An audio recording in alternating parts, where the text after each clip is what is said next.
से संबंधित अकथितंच सूत्र से ही अर्थ स्पष्ट हो रहा है। अकथितंच, कथितंच मतलब होता है जो कहा गया है, अकथितंच अर्थात जो नहीं कहा गया है। कहाँ नहीं कहा गया है? अपादानादि कारक कितने होते हैं? 6 होते हैं ना। तो अपादानादि विशेषैर अविवक्षितम कारकम कर्म संज्ञम स्यात्। अपादानादि विशेषण, अपादानादि विशेषणों से अविवक्षित कारक की कर्म संज्ञा मानी जाती है। करण, संप्रदान, अपादान, अधिकरण इत्यादि से अविवक्षित कारकों की कर्म संज्ञा मानी जाएगी।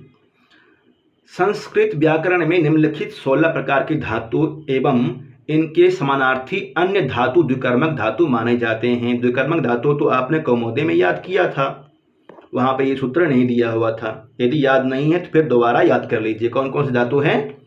दूह, याच, पच, दंड, रुद्ध, प्रच्छ, ची, ब्रू, सास, जी, मत, मुस, नि, ह्री, कृष, वह। ये 16 धातु द्विकर्मक हैं और इसके समानार्थी भी द्विकर्मक माने जाते हैं। सर 12 होता है कि 16? 16 होते हैं, 16। समानार्थी अन्य धातु भी हैं, जैसे भिक्ष मतलब मांगना, याच का समानार्थी हुआ याच, याचते। भास मतलब कहना, ब्रू का समानार्थी हुआ, ये भी द्विकर्मक है। इन सभी द्विकर्मक धातुओं के साथ प्रायः 2-2 कर्म प्रयुक्त होते हैं। समझिए इसको, ये भी पूछता है प्रतियोगी परीक्षाओं में, यहाँ से प्रश्न आते हैं। प्रधान या मुख्य कर्म, एक तो प्रधान या मुख्य कर्म होगा।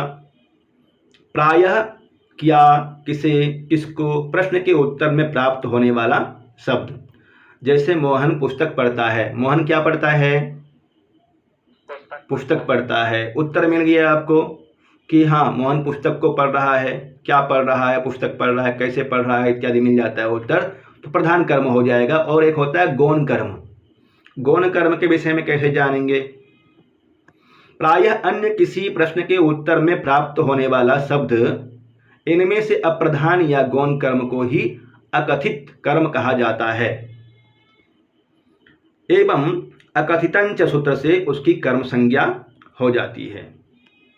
जैसे ग्वाला गाय का दूध दूहता है, ग्वाला गाय का दूध दूहता है। गोपालः या गोपः गाम धेनुम, धेनुम वा, दोनों में से कोई एक प्रयोग कर सकते हैं। गाम धेनुम वा। पयः दोग्धी, पर्यायवाची का ही प्रयोग कर सकते हैं। गोपालः गाम पयः दोग्धी या गोपः पय दुग्धम, गोपः धेनुम दुग्धम दोग्धी।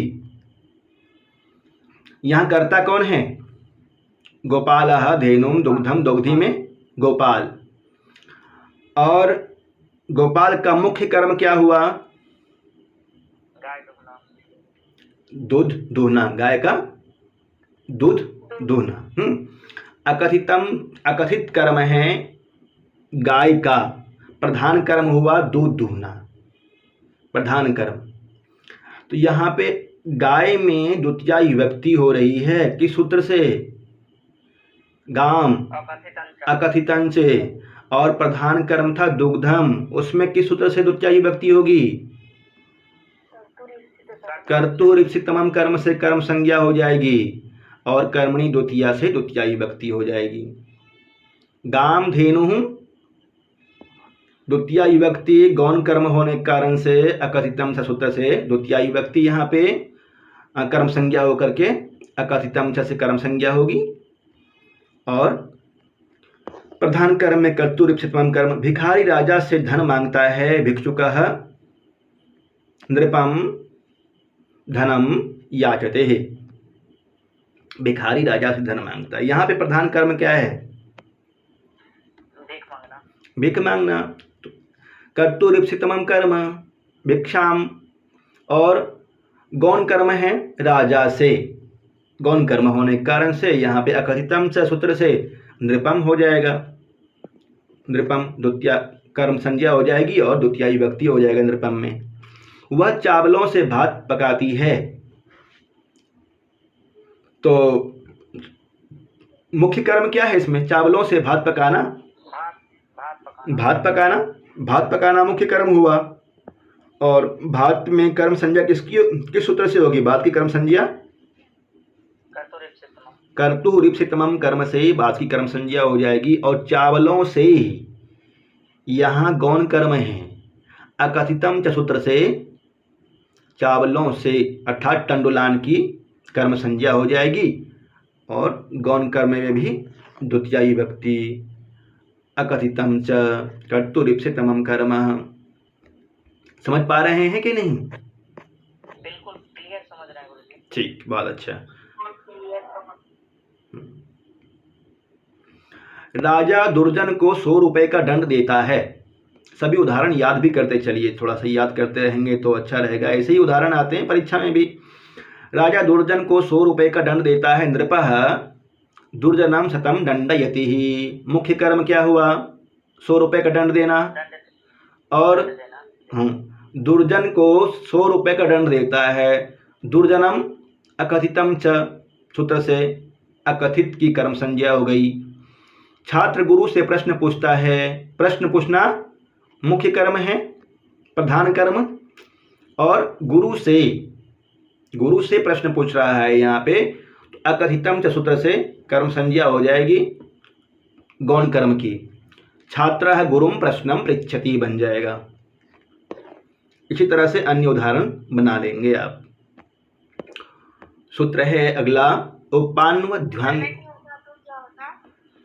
अकथितम च सूत्र नहीं लगता तो सोचिए कि यदि अकथितम च सूत्र नहीं लगता तो क्या बनना चाहिए?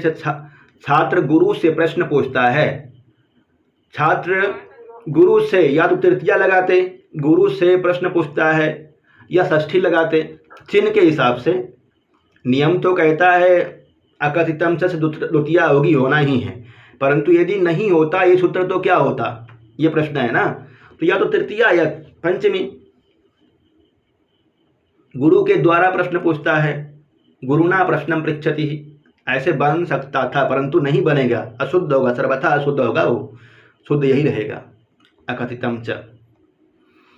अगला सूत्र है उपान्वध्यांग वशः। इसमें कई उपसर्ग है, गिनिए इसको और इसको समझिए। उप अनु अधि आंग वसः। वस धातु है और उससे पहले उप अनु अधि आंग। कितने उपसर्ग हुए? 1 2 3 4। उप अनु अधि आंग। बस धातु। यदि बस धातु से पहले उप अनु अधि आंग उपसर्ग जुड़ा हुआ हो तो वहाँ क्रिया के आधार की अर्थात रहने के स्थान की कर्म संज्ञा मानी जाती है उपान्वध्यांग वसः सूत्र से। यदि बस धातु से पहले कोई उपसर्ग नहीं जुड़ा हुआ हो तो वहाँ क्रिया के आधार की अधिकरण संज्ञा मानी जाएगी। इसका उदाहरण बताएंगे आपको। अर्थात वहाँ सप्तमी विभक्ति का ही प्रयोग किया जाएगा। यदि उपसर्ग नहीं है तो, और उपसर्ग है तो कौन सी विभक्ति होगी? द्वितीया। उपान्वध्यांग वसः सूत्र से द्वितीया विभक्ति हो जाएगी यदि उपसर्ग है तो, और उपसर्ग नहीं है तो सप्तमी हो जाएगी। ध्यान रखिएगा।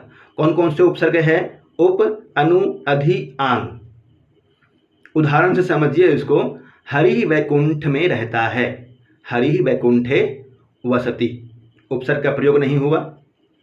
अब उपसर्ग का प्रयोग के साथ में इसका बना के देखेंगे तो बन जाएगा हरि वैकुंठम उपवसति। सूत्र में उप का प्रयोग हुआ है क्या? नहीं आया है ना? हाँ। हरि वैकुंठम उपवसति, अनुवसति, अधिवसति या आवसति। बस धातु। बस मतलब क्या होता है? बस मतलब रहना। अहम ग्रामे वसामि, अहम विद्यालये वसामि, अहम अरण्ये वसामि। परंतु यदि इसको प्रयोग करेंगे इस तरह से उपसर्ग के साथ में अहम ग्रामम अधिवसामि, अहम आरण्यम अधिवसामि, अहम वैकुंठम अधिवसामि, अनुवसामि, आवसामि व। बोलिए, एक एक अनुवाद बोलिए जल्दी जल्दी से। सह मंदिरम उपवसति होगा या फिर आवसति होगा? दोनों ही होगा। नहीं, मंदिरम जब बोलेंगे तो उपवसति ही होगा। उपपसे उपसर्ग मंदिरे मंदिरे वसति बन जाएगा। सह अरण्ये वसति होगा या उपवसति होगा? उपपसते अरण्ये अरण्ये वसति, वसति। अरण्य वसति होगा। ध्यान रखिएगा इसका। जब उपसर्ग का प्रयोग करेंगे द्वितीया हो जाएगी, उपसर्ग का प्रयोग नहीं करेंगे बस धातु के साथ में तो सप्तमी विभक्ति। अहम ग्रामे वसामि, अहम गृहे वसामि, अहम नगरे वसामि, अहम फिर उपसर्ग लगा करते हैं। अहम ग्रामम उपवसामि, अहम गृहम उपवसामि, अहम अरण्ये अनुवसामि, अहम अरण्यम अनुवसामि, अहम नगरम अधिवसामि, राधा अहम विद्यालयम आवसामि इत्यादि। अहम गुरुकुलम आवसामि।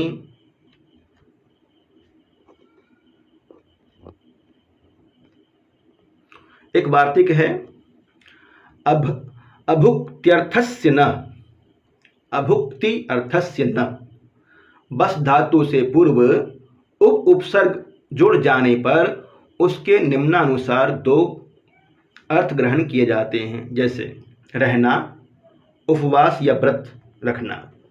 इनमें से रहना अर्थ ग्रहण करने पर तो क्रिया के साथ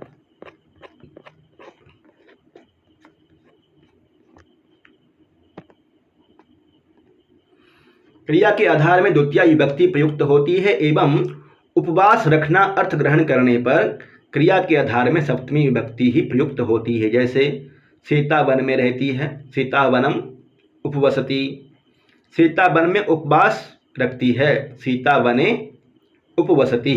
दो अर्थ हैं इसका, उपवास करना और रहना। गुरु जी सीता बनम उपविशति यानी सीता वन में रहती है, सीता बने उपविशति मतलब सीता वन में उपवास करती है। उपवसति, हाँ, एक ही है लेकिन विभक्ति अलग अलग। रहने के अर्थ में सीता वन में रहती है, रहने के अर्थ में द्वितीया विभक्ति, परंतु उपवास करने के अर्थ में सप्तमी विभक्ति। यहाँ ध्यान रखना है, यदि रहती है तो द्वितीया विभक्ति वनम उपवसति, और उपवास करती है सीता वने उपवसति। जी दोनों एक ही है। अगला सूत्र है अधिसिंह स्थासाम कर्म। अधिसिंह, ये तो वहाँ भी पढ़े हैं आप। अधि उपसर्ग है, सिंह धातु है जिसका अर्थ होता है सोना, शयन करना।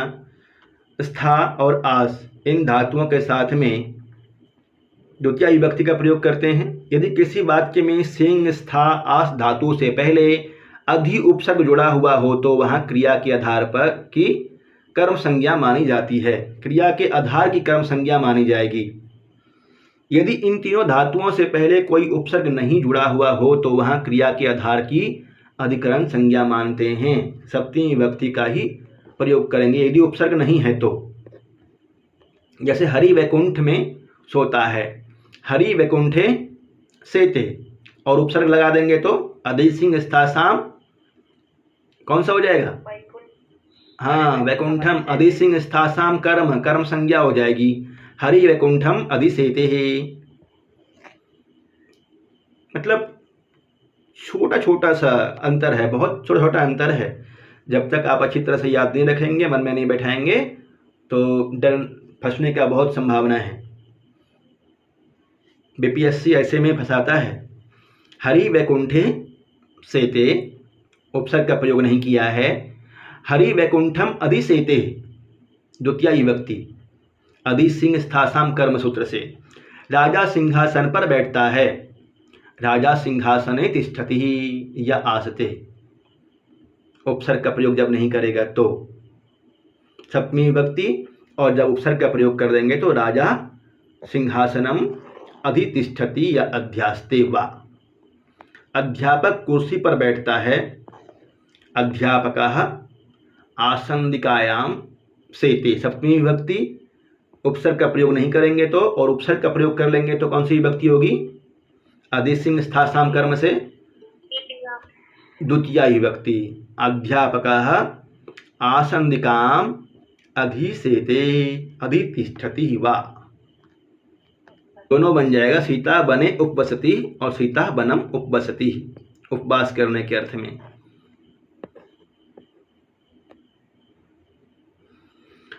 अभिनिविशश्च, अभि नि दोनों उपसर्ग हैं, विश धातु है। यदि किसी वाक्य में विश धातु से पहले अभि एवं नि दोनों उपसर्ग जुड़े हुए हो तो वहाँ क्रिया के आधार की कर्म संज्ञा मानी जाती है।